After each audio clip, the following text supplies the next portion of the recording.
Talk about Texas redistricting.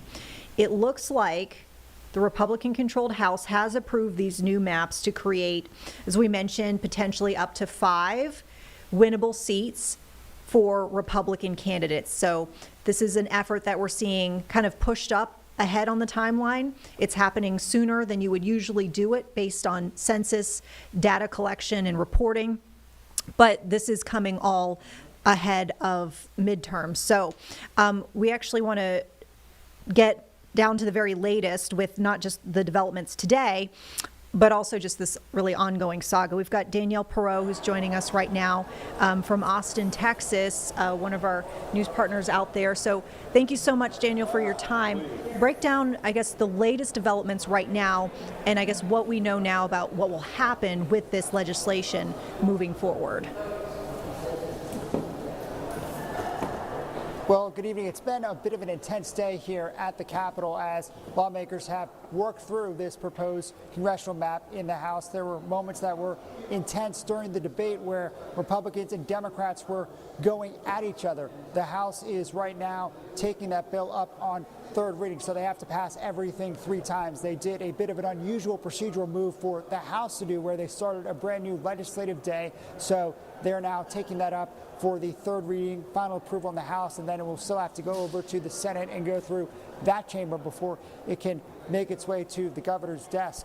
But it has been an intense day here. We just saw a bit of a powerful moment where you saw both the House and the Republicans and the Democrats all up. The Republicans in the front of the room, the Democrats in the back of the room. And that just really is just so symbolic for this heated debate and what has engulfed this Capitol for the last several weeks here. Yeah, really, it just has played out like the contentious saga that you kind of described. You saw visually with the separation inside the House. I guess take us back here, because we've been, of course, following this, from a national scale. A lot of different, folks across the nation have been watching what's going on in Texas. And part of this was because of that, what we saw eventually being 2-week decampment of Democrats, and then they finally returned. What are you hearing from Democrats at this point? Because we know that they were still kind of doing protests. There was an overnight stay at the Capitol, and we heard at last check, like during this afternoon stream, the fact that there was the potential that they might try to add an amendment about the Epstein files in there. What have you heard about that? Yeah, the Democrats actually tried to add 12 different amendments to it. Among them was blocking the implementation of the maps until the Epstein files were released. Another was creating a brand new independent redistricting commission, something that Texas does not have. It's up to the state lawmakers to do it whenever they want. When you talk to state lawmakers on the floor right now, they're just really tired because it has been an intense couple of weeks, and especially those lawmakers who have been living inside the House chamber, it's not that comfortable. So they're very tired because they probably did not get a ton of sleep, or at least they say they didn't really get a ton of sleep when they were inside the House chamber. There's also a lot of frustration because they feel like the priority for state lawmakers needs to be not just the redistricting thing, but the floods and responding to the deadly flooding that we saw across the state of Texas, particularly in Kerr County and the Kerrville area, which killed more than 130 people back in July. There are several pieces of legislation moving forward. They're expected to be debated tomorrow, but Democrats say that needs to be the priority, and they've been pushing for more votes on that rather than doing this mid-decade redistricting. So there's been a lot of frustration, but Democrats are making clear that their fight isn't over. A lot of today for them has been trying to get things on the record, trying to get Republicans to say things during debate that could potentially help them in future legal battles and challenges that are expected to come against this new congressional map. Well, and we were talking about somewhat of the spectacle of decampment, in the sense that they knew when they first left the state that this would inevitably still be a piece of legislation that they would have to face down whenever it was that they returned to the state. But we had heard that this was part of their trying to, at the very least, draw attention to what was going on in Texas, let folks across the nation know what's going on. And kind of to that point, we've seen this now being picked up as a headline in states pretty much everywhere, but primarily in California, I would say, as of late, where now there's talk about redistricting there. And I'm just curious if you're hearing anything in Texas as far as like response to that, you know, from any of these lawmakers there who are watching what's going on in California now. Well, as you say, for the Democratic state lawmakers, you talk to them, they knew that they were never going to have the votes to stop this. So the corn break was all about raising that national spotlight, making more people aware of what was going on, and getting more blue states like California involved. So far, it's still 5 seats, which is what the California map is, but some of the Republican state lawmakers have been pushing because they want to increase the map and make it more Republican, so to create more Republican seats to try to balance out what the other states like California are doing. But then you, of course, run into a risk of you try to take Republican voters out of a district, move it to another district, then you run the risk of making those districts too weak where it makes it easier for a Democrat to win in those districts.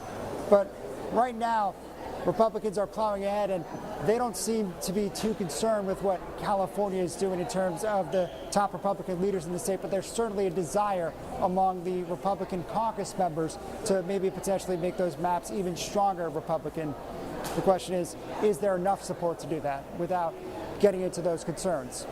Well, I'm curious too, you know, as far as your role here as a journalist, watching all of this playing out, what will you be looking for? I guess, what does the rest of your evening look like in the days to come as you cover this story and how you're going to provide context and information to viewers?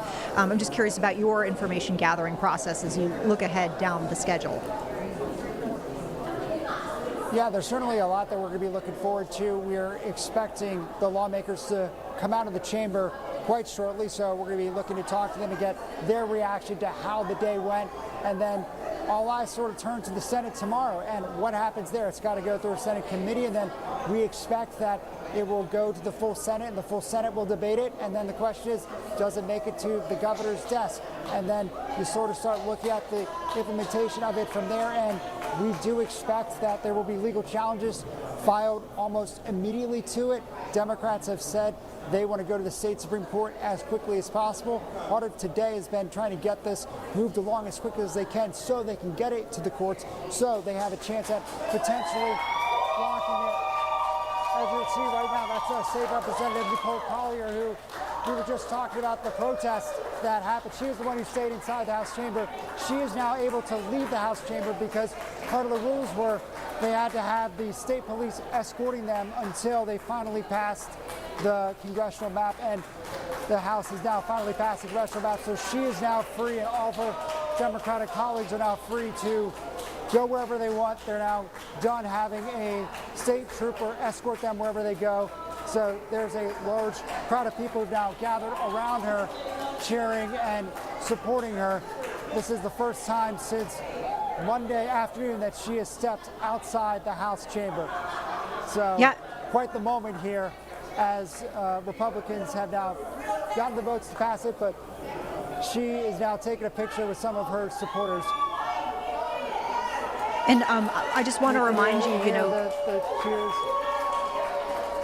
I know it's loud there, but if you can hear me, Daniel, if you all need to move your shot up or anything, if you need to move your camera or get an interview, don't hesitate to jump in and do that. I don't want you to miss out on any information gathering if you're speaking with us.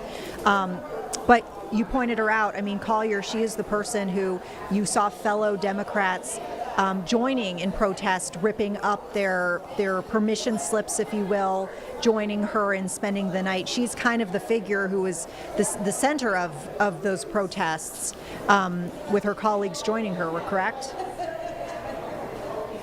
Yeah, she is the lawmaker who initially started to spend the night when they asked her to sign the permission slip to go leave with the state trooper. She said that she didn't want to do that. She objected to doing that, and as a result had to spend the night inside the House chamber.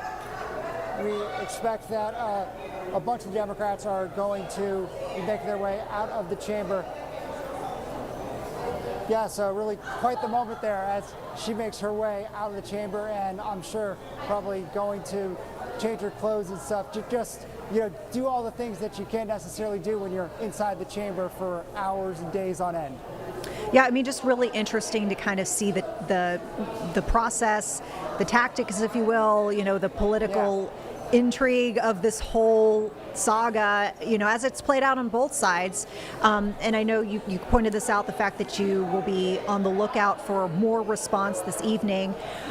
We might peek into your shot if we're able to. We'd love to bring more of these, breaking moments to folks here on Live Impact News. Daniel, anything you'd like to leave us with before we wrap things up? Something that we didn't touch on? I mean, you kind of mentioned about this sort of nuclear redistricting arms race that this is now sort of touching off, and who knows where this will end. You got at least 8 other states, both Democrat and Republican, now look at it. We talked about California, but New York has said they want to get on it, Missouri, Ohio, Florida. So where all of this ends is something that we'll have to kind of watch and see over the next couple of weeks, sort of where it was touched off here in Texas, and whether or not other states now jump on board, and how the sort of balance of power shifts as we get into the 2026 midterms. Yeah, very, very interesting for sure. Daniel Perreault, thank you so much for your time here on Live Impact. You know how to get in touch with us, so let us know if you've got anything big and breaking coming up, because we're on until 9 on this live stream. So we always love to bring folks the breaking updates.